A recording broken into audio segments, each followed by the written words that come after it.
child, making him feel safe, protected, I mean a very good thing. This is responsive care. The key to responsive care is basically success of keeping the child safe and sound. Remember, a child knows that if I go to Dr. Sampat, he's very tender, he's very good, he will help me and all. So here, she will slap him and say, "Oh, naughty, you're not done your work." He will quietly go there because he's getting responsive care then. He's safe. What is very important for us to make the environment very safe and protected for the child. So even if there is some catastrophe, your responsive care brings the child around very easily. So that is first thing. Secondly, it is good nutrition, and I will repeat it 100 times or 1000 times. Breastfeeding is the best milk, at least I would say exclusive for the 6 months. The brain is going maximum during that time, and we have to see that the baby is growing properly. So that is exclusive. But at the same time, 6 months start complementary feeding. Please, it is not breastfeeding after 6 months, some amount of calcium goes down, some phosphorus goes down, and then you will say the vitamin A level is going down because very good when the colostrum came. Now it is going down. So we have to supplement the energy which is not completely given by breast. So that is the most important thing for the baby. And good protein and all. Please, another thing I will say, every mother who delivers a premature baby, her milk is adequate for that baby during the full term period. After that, yes, the breast milk should be humanized because the calcium phosphorus level goes down. But rest of the thing, good quality protein, good quality sodium, good quality food. So this is very important. Secondly, let the child explore. Let her learn by exploration, and that is another important thing for nurturing care frameworks, that you allow the child to explore. And please see that the child learns to interact. Don't use the child, oh, you're very small, don't go and play with that aunt. But the aunt is giving him a toy or something to play with it. No, that's too much. Allow the child to move on, interact with the community, interact with people around, and that's the best way to go. But who should help us is on the government side. Very, very important is what services we should give for these children are necessary. Delivery policy should be laid down, and I will show in the last slide what is there. And please see that the caregivers, we are putting the RM program and trying to show you this, the caregivers capacity building is very important. By caregivers, I mean everybody, mother, father, family members, aunt, whoever is around with the child, and our Anganwadi ties and the ASHA workers and the AAM. The AAA really helps you out, and you should build up their capacity to the maximum that is being done over here and so on. So what is very important, if you look at that, and I have showed in the interior the factors which are very, very important for the child to sleep well, for the child to feed well, for the child to see well, hear well, and also to see that everything around is going well. The most important thing is partnering with families. Family care, that is the plus point in taking care of the child. The second is how you tell the mother to hold and find the baby. It's not that some people say drag the child with that hand. Earlier, of course, you will make the child go very beautifully in the mother's hand. Somebody will hold in TMC, somebody holds at the back, somebody holds on the hand. But that bond is always there in the initiative, and that should continue how you handle your child. There are ways in which the mother is angry and simply one slap. Remember, you do that to a child less than 5 years, he's going to hate each and everyone around. He may come and hit you also, hit me also. He doesn't know because he learned that the mother hit me for no reason. That is how their brain is. Then sleep. The child has 2 phases of sleep, REM, rapid eye movement, and deep sleep, where they really do anything, they won't get up. Both this type of sleep is very important for the brain. The brain needs good oxygenation. He gets no nice deep sleep. But REM is a phase when they are around that they know what is happening around. They hear the sound, but they are not wide awake. But that is very important for the brain growth. Then stress and pain. I've already told you this is a very important factor. Short-term stress, good. Continuous same stress is very, very bad. Protecting the skin. Please remember, the skin of a newborn is very delicate. It's like a soft stick, and as we say, all mammals, they breathe They can breathe through the skin. The remote also can. You put oil for a longer time and dip it on, then it plugs the oil buds and the respiration also goes down. So take care of them. Don't scrub them.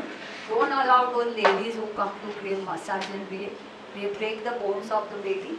Every mother should know how to massage their baby. It's a very gentle touch. You just move your hand, that's all they need. That is what the touch was in the utero with the amniotic fluid. They don't need that upside down and leg this way, that way. And really we've seen clavicle is the easiest way to break. And you can break any bone of a newborn. It's a green stick fracture. Just take like that and you do this, it breaks. So you have to be very, very gentle with them and of course emphasizing your nutrition part. So this is a very good neuro project. Yes. Ma'am, I have one question. You were talking about emphasizing a lot on family. So nowadays a new definition of family is no more mother, father and child. Yeah. You have a single mother or a single parent. It can be a single mother or a single father raising a child. So what is your take on that? See, or a family consists of a human being and a pet also? Yes, of course, a pet dog also becomes a family. It's not here, but let me tell you. Pet dogs, it can be a cat, it can be a dog or anything. You see a child with that dog. That kennel which is, I have a very good picture of that, the kennel which is there with the dog for real. The little one will go into the kennel with the dog. She's not afraid. She may be alone, but she's living in her own world. Aloneness comes with the parents. Single parent, but the single parent doesn't mean that only that. There are people around. Family, what I'm telling you is not only husband and wife. What I'm trying to tell you is everybody around, Masi, Masa, Kaka, Mami, anybody who is around with the child and with the family, that is a family. My Asha worker is my family. My community is my family. So a woman who lives in a social environment, this is what we are developing. Socio-emotional development. That means we have to adjust to the people around. Even if a mother is alone, you can make your own social friends contact, which is what is your left. See, if you say any adolescent girl who gets pregnant at 13 or 14 years, okay, she is stigmatized. But who made her pregnant at that time? How do you take her? You just leave her? I will not take her. I will nurture her and see that she deserves a good baby. But what your meaning is single parent taking care of a child. They can always take care. Nobody is single that way. Single you are. But you have environment around you. That is what you are trying to say. Environment and stimulation. This is what the experience tells us. So don't put one single parent that the mother only has to take a share. One has to take care. In spite of the baby, but people around should help. 24 hours he can't sit with a baby in her breast. Breastfeeding is done by mother. But people around are always helping her. I don't know what experience you had for which you are saying. But it is very important that nurturing a child should not remember that it's only this. It's people around people. Your family, your aunt, your uncle, your friends. Anybody can nurture your child. Nurturing is nurture. It is not that child only I have help from everybody. So surrounding is there. I was just asking this because there are several studies. I Yeah. cannot quote any one of them, but this is seen, especially children growing without father. It has been seen in black communities and also several communities where a child doesn't know who the father is, grows with a father without a father. I will show you one slide which I have, and I'll answer your question there. I will show you what exactly happened and how you can play with that. If you're telling me a child who is orphan and is kept in some home and not taking care, I'll show you what really happens there. Not often. Why I'm saying is because here in this state particularly, it being a matrilineal society, many times because a woman has a big, social structure to fall back to, because even if she is been destitute or she is left without her husband, she has a sister or a mother or an aunt to fall back to. So as a result, she doesn't have that social stigma. But I'm talking about the growth of the child, meaning the development of the child in an environment where he or she is growing without a father figure. So is there any, studies, any effect of the development of the child? And because there are... We saw in Amravati, father was in there, uncle can take them, the other people can do. The child is going with people around. Father is there are sometimes unfortunately something can happen, catastrophe, and father may not be there or something. Child is being it's all of parenting for everybody around.